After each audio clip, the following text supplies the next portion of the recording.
On se retrouve aujourd'hui dans une nouvelle vidéo pour réaliser ma routine make-up. En gros, c'est-à-dire un maquillage que je fais régulièrement quand je sors pour, je dis n'importe quoi, mais peut-être un rendez-vous ou bien pour manger au restaurant. Pas pour un gros événement où là je vais beaucoup plus me maquiller, mais pour par exemple, comme je dis, aller au resto, ciné, maquillage facile à faire, de tous les jours et très très simple. Juste pour revenir un petit peu sur les formats de mes vidéos, il y a 2-3 trucs qui vont changer, rien de bien extraordinaire, mais il y a quand même quelques petites choses que j'ai envie de changer. J'ai envie de faire beaucoup plus de vidéos sur Instagram, mais aussi sur YouTube, et malheureusement je pourrais pas faire les deux, donc il y a des chances que vous retrouviez sur YouTube et sur Instagram les mêmes vidéos, donc ça dépendra de vos goûts. Si vous préférez regarder les vidéos sur YouTube, elles seront dispo sur YouTube, et inversement, si vous préférez les regarder sur Insta, elles seront disponibles sur Instagram. Rien n'empêche que sur Instagram il y aura toujours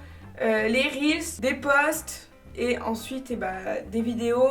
Donc j'espère que cette nouvelle organisation vous plaira et on va tout de suite commencer avec le tuto. J'espère qu'il y aura une différence franchement, parce que j'en ai marre de dépenser des millions d'argent et de jamais être satisfaite de mon rendu vidéo. Donc bon, pour le moment ça sera comme ça. Je pense pas que ça bouge d'ici là. Peut-être pour les lumières, parce que là ça m'énerve, j'ai l'impression d'être pas assez éclairée. Quoi d'autre ? Bah c'est rien, bah c'est tout. C'est bon, on va enfin pouvoir commencer la vidéo.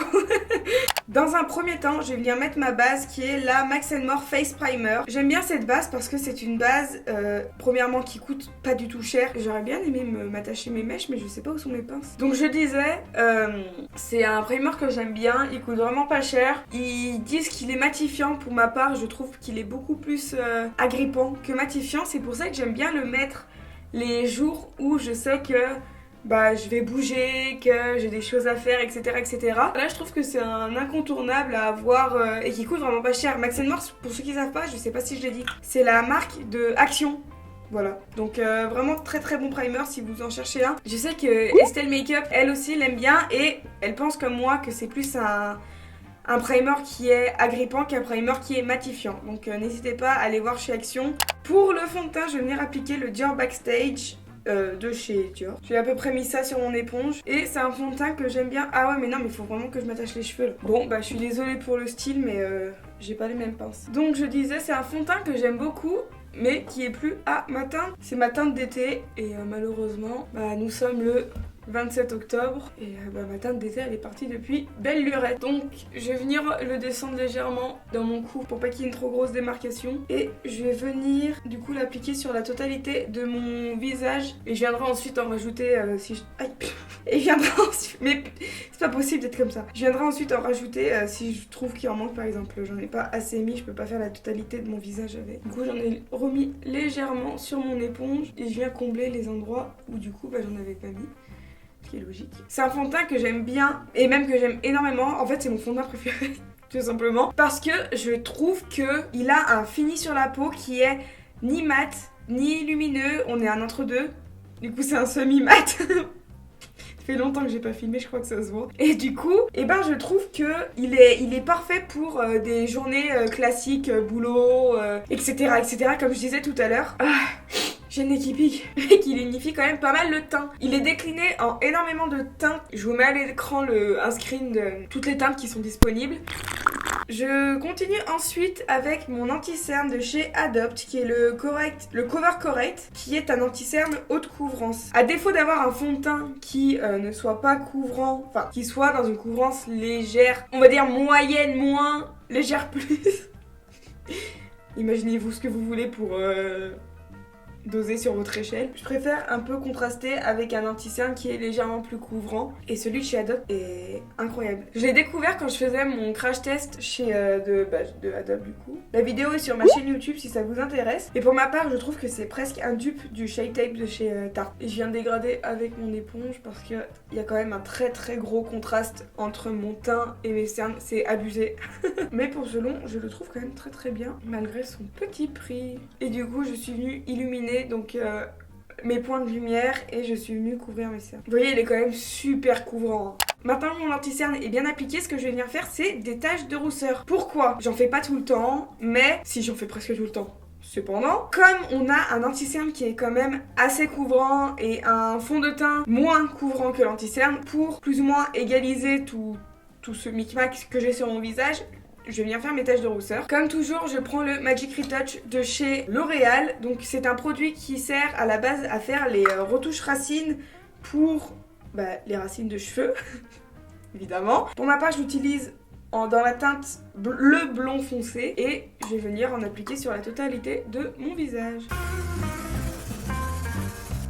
Regardez, je vous laisse admirer la beauté de ces taches de rousseur qui font hyper naturelles. Franchement, j'aime énormément ce rendu là. J'ai changé de couleur. Avant, j'utilisais châtain clair et j'avais tendance à me foirer assez régulièrement, alors qu'avec le blond foncé, puisque c'est une couleur qui est plus naturel entre guillemets, il y a moins moyen de se foirer. Du coup je préfère, et en plus je préfère cette teinte là, je trouve que ça fait plus naturel. Je vais venir dégrader donc aux endroits où je veux que ça apparaisse moins. Dans tous les cas on va venir poudrer juste après, donc ça va forcément les atténuer. Pour poudrer le tout, je vais venir prendre ma poudre de chez Anastasia Beverly Hills que j'ai en teinte translucente et ma houppette de chez Lindalberg, et je vais venir poudrer donc pour commencer le contour de mes yeux. Pareil, en fait le teint je vous ai quasiment déjà montré comment je le faisais sur ma vidéo sur mon compte Instagram. Et comme d'hab, je vais venir énormément poudrer parce que j'ai un visage où ma poudre, ou mon fond de teint pardon, ne tient pas. Peu importe le fond de teint en général, mon fond de teint ne tient pas sur ma peau, enfin pas sur la totalité de mon visage, mais principalement à ce niveau-là, au niveau de mon nez, je sais pas pourquoi, il veut pas rester sur mon nez. Sur le front, je suis un peu ridée. Disons que j'ai des marques, je viens le poudrer énormément aussi. Ça c'est pas une étape que vous êtes obligé de faire selon vos goûts. Si vous préférez faire moins poudré, poudrez moins en fait, c'est vraiment propre à soi. Je vais venir ensuite estomper le tout avec un gros pinceau et je viens enlever l'excédent avec mon pinceau. On va ensuite passer au bronzer, et pour ma part j'utilise le bronzer de chez Beauty Bay que j'ai en teinte faune et je viens l'appliquer donc au niveau du creux de mes joues, des deux côtés évidemment parce qu'on a deux joues. J'aime bien le descendre pour que ça fasse vraiment une jolie démarcation. N'hésitez pas à me dire en commentaire s'il y a des vidéos que vous aimeriez voir sur ma chaîne ou bien sur Instagram, dans tous les cas ce sera sur les deux. J'en mets au niveau de mes tempes, de mon front, et avec un plus petit pinceau, je vais venir me faire un petit contouring du nez. Je vais reprendre ma poudre et je vais venir me faire un petit contouring comme ça, juste histoire de venir redessiner mes joues proprement et correctement. Et je vais maintenant venir prendre mon blush de chez Beauty Bay que j'ai en teinte peachy et je vais venir l'appliquer juste au-dessus de mon bronzer. Et comme je suis une personne too much, je vais venir mettre 3 tonnes d'highlighter et j'utilise le flash de chez Beauty Bay et je le mets juste donc à ce niveau-là. Regardez-moi cette beauté. Oh là là. Des deux côtés, au niveau de mes lèvres. Je sais pas pourquoi j'en mets là alors je l'enlève toujours au final. Mon nez, au bout du nez. Je vais venir retirer maintenant le baking que j'avais posé juste avant. Vous voyez quand même, ça fait beaucoup plus dessiné. Moi j'aime bien parce que j'ai des joues qui sont quand même assez rondes, je trouve. Du coup je trouve que ça structure pas mal le visage et j'aime bien faire ça. Ça fait pas longtemps que je le fais mais j'aime bien le faire maintenant. On a fini le... Ah non, on n'a pas fini le teint. Je vais venir fixer avec mon spray fixateur de chez Beauty Bay qui est le Mattifying Setting Mist Spray. Et j'en mets beaucoup. Parce que si je sors et qu'il faut mettre le masque, qu'il fait chaud ou peu importe les intempéries, spray fixateur c'est l'incontournable et c'est surtout celui de chez Beauty Bay, je l'aime énormément. Même s'il pue. La bière, il sent la bière chaude, c'est dégueu. J'en ai fini avec le teint, je vais venir faire mes sourcils comme je le fais d'habitude, donc au savon. Si vous cherchez, je vous ai mis en tuto sur Instagram, c'est en highlight story. Il y a le tuto sourcils et si vous aimeriez que je fasse une autre vidéo, il y en a une sur YouTube qui date un petit peu, le son est immonde mais la technique est toujours la même. N'hésitez pas à me le dire en commentaire aussi, pourquoi pas en refaire une. Donc ça y est, j'ai fait mes sourcils au savon, donc mon savon c'est le Pierce de chez Pierce. C'est le savon transparent de chez Pierce pour être plus française. Je fais mes sourcils au feutre à sourcils avec le feutre de chez Anastasia Beverly Hills que j'utilise en teinte Ebony. Je suis venue ensuite dessiner la forme de mon sourcil avec mon anti-cerne. Je l'ai vite fait dégrader sur ma paupière puisque ensuite, comme je vais pas faire je vais pas me maquiller, enfin si, je vais me maquiller les yeux mais je vais pas utiliser de fard à paupières. Du coup, je suis juste venue dégrader avec de l'anti-cerne, j'ai pas mis de base ou quoi que ce soit. Et on va passer aux yeux, même si on va pas faire un truc de fou, on va passer aux yeux. Je vais prendre ma palette de chez Natasha Denona qui est la Trio Chrome. Et en fait je vais juste venir prendre, je suis désolée elle est dégueulasse, je vais juste venir prendre cette teinte là qui est la teinte beige qui s'appelle Vertex. Et je vais venir l'appliquer sur la totalité de ma paupière, puisque on a mis de l'anti-cerne et bien il va falloir éviter que vous savez que l'anti-cerne parte dans les petits plis des yeux, etc. Du coup j'en mets bien sur toute ma paupière. Je vais venir faire un trait de liner, tout ce qui est le plus basique, étiré. Et pour ce faire, je vais utiliser mon Epic Ink de chez NYX. C'est le meilleur eyeliner que j'ai testé sur le marché, ça fait depuis le mois d'avril que je l'ai et il s'est toujours pas vidé. Il est incroyable, vraiment, la mine ne s'est pas abîmée. Ça c'est parce que je sais pas prendre soin de mes affaires, mais regardez, la mine ne s'est pas abîmée. Il y a juste 2-3 poils qui partent en zigzag, mais la pointe est toujours aussi précise. C'est juste que je ne sais pas prendre soin de mes affaires. Donc je vais venir faire mon trait de liner. Je vais m'avancer parce que sinon je vois rien. Chacun sa technique du liner, d'accord, donc ne jugez pas la mienne. Je commence par le centre.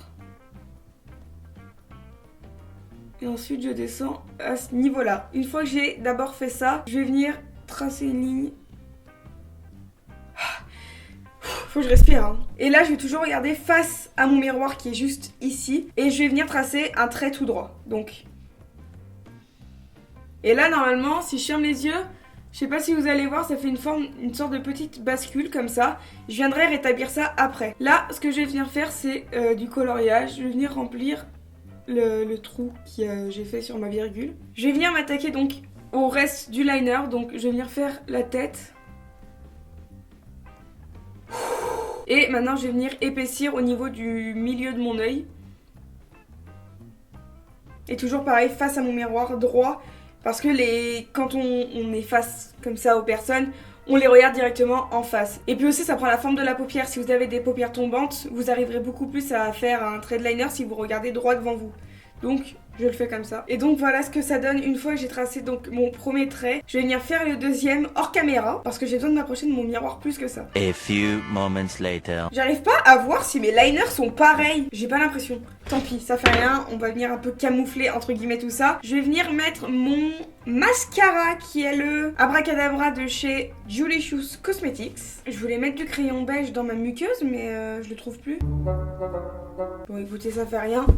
En temps normal, je viens mettre un crayon beige dans ma muqueuse inférieure. Mais là, portée disparue. Donc du coup, ce que je vais faire, donc je reviens à mon mascara qui fait des longs cils, bien espacés, pas trop épais, si c'est le style que vous aimez. Et pour les cils du bas, je viens prendre mon Bad Gal Bang de chez Benefit. Et comme j'ai fait n'importe quoi, je viens prendre un coton-tige et je vais juste venir dessous. Et je viens juste faire un petit tour comme ça, tac.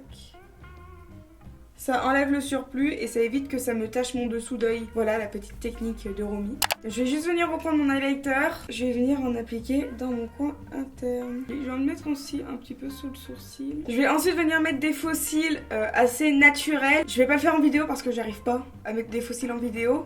Mais on se retrouve juste après pour les lèvres. Et pour finir, donc, je vais venir faire mes lèvres avec le rouge à lèvres de chez Sephora qui est le 72. Et puis c'est parti. Alors, Romane, concentre-toi, n'en mets pas de partout. Normalement, je le fais avec un pinceau. Pas mal. Et je vais ensuite mettre le Liquid Matte de chez Huda Beauty en teinte croche, juste au centre. Et on en a terminé avec mon look de tous les jours.